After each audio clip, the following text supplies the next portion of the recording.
It was a wild week one in the NFL. You couldn't have written a crazier beginning to this 2022-2023 NFL season, and we are here to recap it all, HBCU style, on the HBCU NFL Report, where we keep you guys updated on your favorite Black college football stars in the pros. I am Symone, as always, joined by Lou. And Lou, what a week one. Both of our teams barely escaped. Yeah, it was a trip. I'm still can't believe what happened with the Steelers. They pulled out. I've seen some miracle finishes, but that, I think, takes the cake. They did prevail over Cincinnati out of the Super Bowl. Went to the Super Bowl last year, and they beat them. Last year, they beat Buffalo, who everybody's saying is going to the Super Bowl this year. They beat Buffalo in their first game, and Mike Florio, the guy, predicted that the Steelers would beat Cincinnati. I didn't believe it. I thought we had too many holes, but yeah, unbelievable first week. So many close games ending in ties, 1-point games. In your case with your Eagles surviving by 3 points, barely. It was definitely a great opening weekend of NFL football. Yeah, my Eagles barely survived. We were up 31-14. We let the Detroit Lions score 14 unanswered points on us, and then it got crazy. We barely escaped. If it wasn't for Jalen Hurts, us getting that first down, they had to bring out the chains on us, Lou. They had to bring out the chains. We was almost out of that game. Yeah, but how about the Cincinnati Bengals scoring on the last play of regulation and only needing an extra point to defeat the Steelers, and Minkah Fitzpatrick blocks the extra point? I was like, what? No, the game was over at least 4 or 5 times. They missed a 26-yard field goal in overtime before we were able. We had one doink off the uprights from 54 yards and then kicked through a 55-yard. It was crazy, absolutely crazy. So both of our teams escaped. Now, one team that did not escape was the Atlanta Falcons. They hosted a new in Atlanta at the Mercedes-Benz Stadium. They had a comfortable lead going into the fourth quarter. Jameis Winston comes back, straight tears them up. Jameis Winston, Michael Thomas back. The Atlanta Falcons took the L, but there was a dirty bird who did come away with a good game, and he is our defensive player of the week, our offensive player of the week. Offensive player of the week. And right, we talked about in the preseason, we spent so much time talking about Marquise Bell and Kobe Durant and all of these rookies making teams. But when as Mike Tomlin says, when the stuff hits the fire, it's the veterans that you can count on. And Kadero Hodge has been around for 6 years. I think it's his 6th year out of Prairie View A&M. He actually started for the Falcons. He didn't even play a whole lot in the preseason. I thought he would just be a special teams guy. He started at wide receiver, had 3 catches, only targeted 3 times, had a 19-yard catch, 3 catches for 38 yards. He was, I'd say, the offensive star, if there was one. If you leave out Teron Armstead, who played 97% of the snaps for his new team, the Miami Dolphins. If you leave out Titus Howard, who played 100% of the 70 snaps for the Houston Texans, in their tie with the Indianapolis Colts. Yeah, I thought that Kadero Hodge deserved it this week for not only starting, but for actually putting up some production. 3 catches for 38 yards. So when we move over to the defensive side of the ball, another close game. So close, nobody won. It was the Colts versus the Texans. It ended in a tie. Now, our defensive player of the week is coming from the Indianapolis Colts, and it is not Shaquille Leonard. We got somebody new on defense standing out for the Colts. Who is our defensive player of the week? Yeah, it's Grover Stewart. He's a nose tackle for the Indianapolis Colts, and he's not a new guy. He's been around actually longer than Shaquille Leonard. He's in his 6th year out of Albany State. He had 5 solo tackles, maybe kind of made up for the absence of Shaquille Leonard, who didn't play.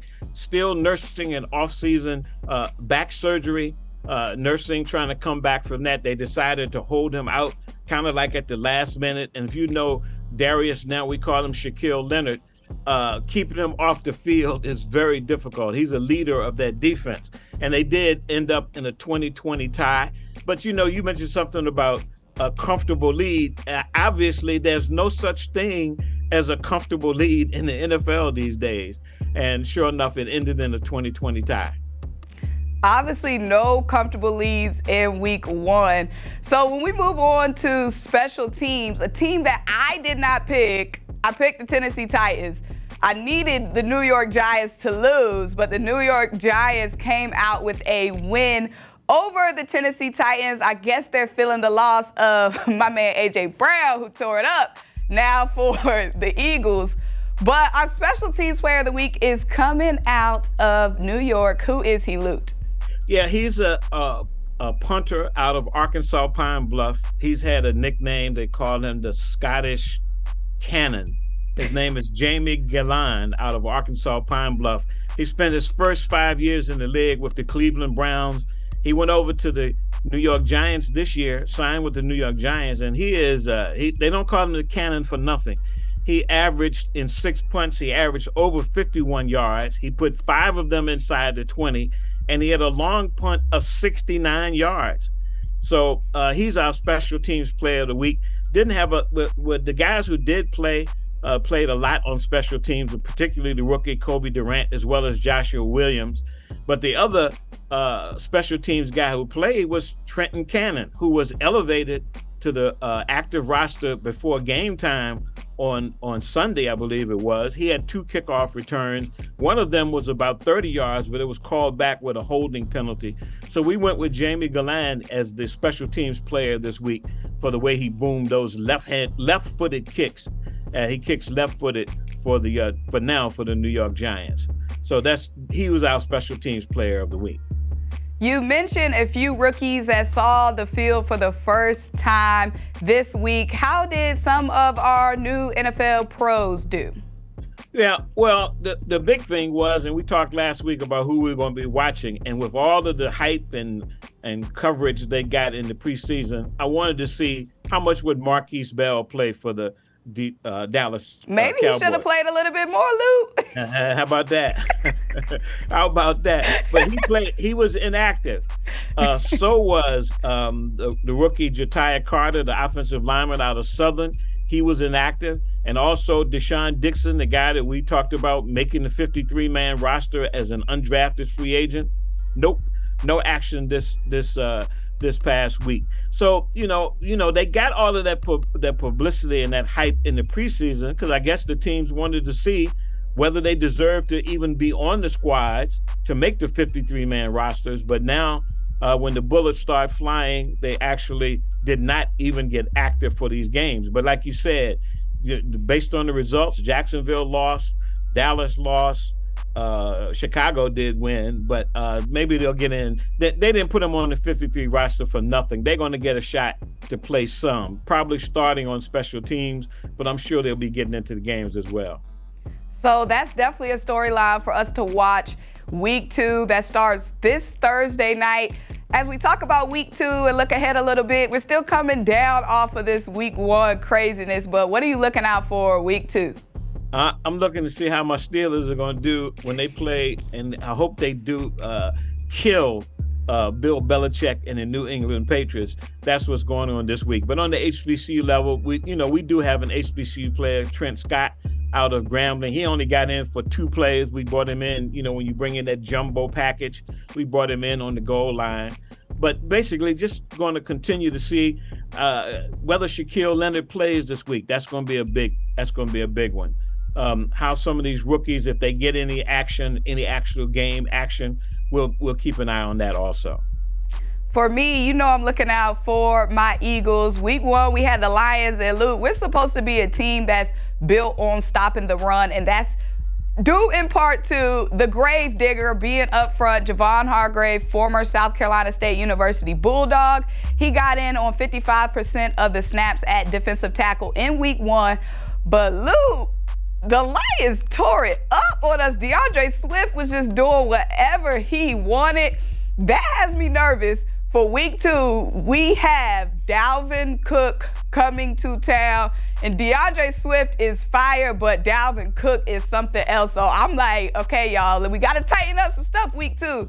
So I'm going to be looking out to see, hopefully the Gravedigger, gets to Kirk Cousins. We can, get some stops when it comes to the run game against the Vikings. So that is what I'm looking out for week 2. Absolutely. Looking forward to it. The Vikings had a big win this week. That's a big game for you guys. Definitely a big game. But guys, that is week 1. We're headed to week 2. Make sure you keep it locked here on the HBCU NFL Report. And also, shout out to my mama for the custom jacket. They're not for sale now, but the jacket is fly. Shout out to her, hand stitched. You know how we do over here. That's fire for sure. That's fire for sure. And Tyler said something about putting logos around the Muslim. We can get some patches on your hat, Luke. I look forward to that.